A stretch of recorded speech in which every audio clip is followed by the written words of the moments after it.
नाज़रीन अवामी न्यूज़ में खबरनि जो सिलसिलो जारी है। इन वक्त असीं तव्हांखे सिंधड़ी खां ख़बर ॾींदा हलूं त सिंधड़ी मिठड़ाऊ कैनाल मां निकिरंदड़ दोसू माइनर जी पुछड़ी में 11 साल खां पोइ पुछड़ी में पाणी पहुतो आहे, जॾहिं त पुछड़ी जी आबादगारनि में ख़ुशी में झुमरियूं हणी रहिया आहिनि। हिन हवाले खां वधीक तफ़सील ॿुधाए रहियो आहे सिंधड़ी में अवामी न्यूज़ जो रिपोर्टर असद शाह। असां हिन वक़्तु मौजूदु आहियूं सिंधड़ी सब डिवीज़न मां मिठड़ाऊ कैनाल जे निकिरंदड़ दोसो डिस्ट्रिक्ट जे टेल ते, जिथे गिरोड शरीफ़ जे भरिसां जिथे काफ़ी माण्हू जेको आहे सो गुज़िरियल 18 सालनि खां हितां खां लॾ पलाण करे विया। हिते जेको आहे सो ज़मीन जो ॿारो बि आबाद न थींदो, पीअण जे लाइ पाणी न हो, ऐं जेकॾहिं को इंतकाल करे वेंदो त उन जी गुसल लाइ पाणी न हूंदो।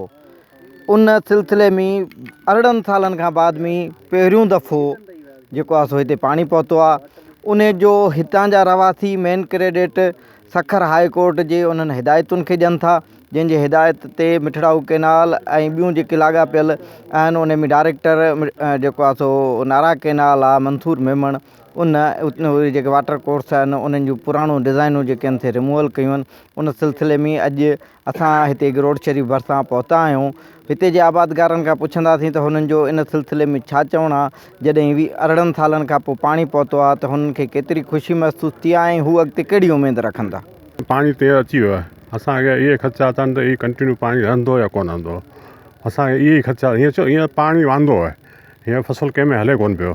ऐं मार्च अप्रैल खां पोइ इहो पाणी रहंदो या कोन रहंदो। ॿी ॻाल्हि इहा त माना जेके वाटर टुटनि था, मोगा निकिरनि था, वाटर टुटनि था, त उन जी का सज़ा मुक़ररु कई वई आहे या कोन कई वई आहे। आम साल उहो आहे त माना ॾिसो न, हिकिड़ो मोगो टुटो त माना पोइ सभु टुटी वेंदा। असां सिर्फ़ु इहो सुवालु आहे त वाटर तोड़ण जो या शाख खे ॻंढो ॾियण जो कहिड़ो कानून आहे, असांजो सिर्फ़ु इहो सुवालु आहे। हींअर जेको पाणी हली रहियो आहे इन जे लाइ असां हिननि जा थोराइताऊं जेके आहिनि सभु पहुतल। बाक़ी असांखे माण्हू चवनि पिया त कती में पाणी कोन ईंदो आहे, त हुननि जे अलाए कहिड़ो मसइलो आहे। ज़मींदार अॻियां जेके आहिनि वॾा थोरा असांखां वॾा आहिनि, हिननि जो हारनि ॻाल्हायो आहे। बहरहाल इहो पाणी जेको आहे वाटर कंहिंखे बि टोड़ण न ॾिजो, महिरबानी इहा कजो। जे टोड़ ॾिनो आहे त पोइ असां वटि का देई कोन बची आहे जो अॻिते लाइ वठे असां गुज़ारो कयूं वञी, सम्झियो। पाणी हींअर पहुतो, हिननि जी महिरबानी ऐं इहो माण्हू तमामु ख़ुशि थिया आहिनि। इहो पाणी पहुतो आहे ऐं आईंदे लाइ बि इहो जेकर बरक़रार रखंदा ऐं पाणी ॾींदा त हिननि जी वॾी महिरबानी थींदी। हिते माण्हू तमामु तड़पनि पिया, पाणी जे फुड़े जे लाइ तड़पनि पिया। इन जे लाइ हिननि जूं ऑफिसरनि जूं महिरबानियूं। ऐं इहे वाटर जेके टोड़नि था मथे ज़मीनदार, उन्हनि लाइ कानून हुजनि, कानून हुजे त बराबरि हुजे। हिकिड़े ग़रीब जे लाइ पुछड़ी वारा वीचारा पाणी जे फुड़े जे लाइ पिया तड़पनि ऐं मथे पंहिंजूं आबादियूं कंदा आहिनि, ग़ैर क़ानूनी पाणी पिया वाहिनि। उहो महिरबानी करे इहो तव्हां महिरबानी करे वधि खां वधि कोशिशि करे इहो पाणी पहुचाईंदा त महिरबानी थी। इहो बि सुवालु आहे त छा मुस्तक़बिल में इहा कंटिन्यू रहंदी, कतीअ में एतिरो पाणी रहंदो या न। बिस्मिल्लाह रहमान रहीम। सभिनी खां पहिरियां तव्हां सभिनी दोस्तनि जो शुक्रिया, तव्हां सभु हिते आयो।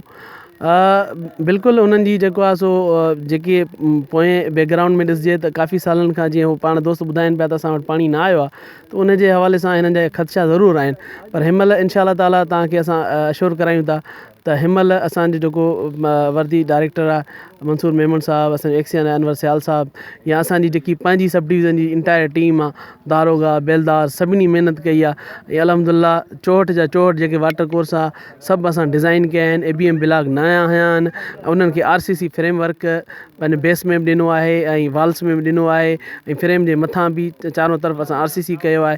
त इंशाअल्लाह ताला असां होपफुल आहियूं त को बि वाटर इंशाअल्लाह ताला टेम्पर न थींदो। ऐं जहिड़ो नमूने हिनमहिल तव्हां माशाअल्लाह फ्लो ॾिसो बि था, एंड ते टेल ते जेको आहे सो असां बीठा आहियूं, आख़िरी वाटर कोर्स आहे टेल जो। अहिड़े नमूने जेको हिनमहिल पोज़ीशन आहे इंशाअल्लाह ताला असां होपफुल आहियूं त असांजी जेकी हाणे रबी सीज़न अचे थी, कती जो फ़सुलु आहे, उन में इंशाअल्लाह ताला ईअं ई पंहिंजो असांजी टेल रहंदी। ऐं जीअं हिननि ॿुधायो त सिर्फ़ु हिननि खे पीअण जो पाणी बि न मिलंदो हुयो, त हाणे इंशाअल्लाह ताला असां होपफुल आहियूं त हिनखे पीअण जो पाणी प्लस में हिन जेको ज़मीन जो ड्यू शेयर आहे पाणी जो, उहो बि इंशाअल्लाह ताला हिननि खे मिलंदो। ज़रूरत उन ॻाल्हि जी आहे त मुस्तक़बिल में इहो पाणी इन हद ताईं पहुचंदो या न। इहो हिन वक़्त जा ही जेके बि ॻोठाणा आहिनि हिननि जो मुतालबो इहो आहे, ऐं ही उमेदु रखनि था डायरेक्टर मंसूर मेमण मां ऐं SDO सिंधड़ी सब डिवीज़न आबास पावर मां त उहे मुस्तक़बिल में रहनि ऐं हीअ जेके असांजो वीरान ऐं रेगिस्तान ऐं भड़बांग जेके ज़मीनूं बणिजी वियूं आहिनि उहे हिकु दफ़ो जेको आहे सो वरी सैराब थियनि ऐं हिते जा माण्हू पीअण जो पाणी जेको आहे सो वापराए सघनि। इन उमेद इहा ज़ाहिर कई पई वञे त मुस्तक़बिल में हिननि सां आईंदे पाणीअ जो इशू न रहंदो। असद शर, अवामी न्यूज़, सिंधड़ी। वधीक ख़बरनि ऐं तफ़सील लाइ विज़िट कयो अवामी news Facebook page, YouTube page ऐं अवामी न्यूज़ वेबसाइट।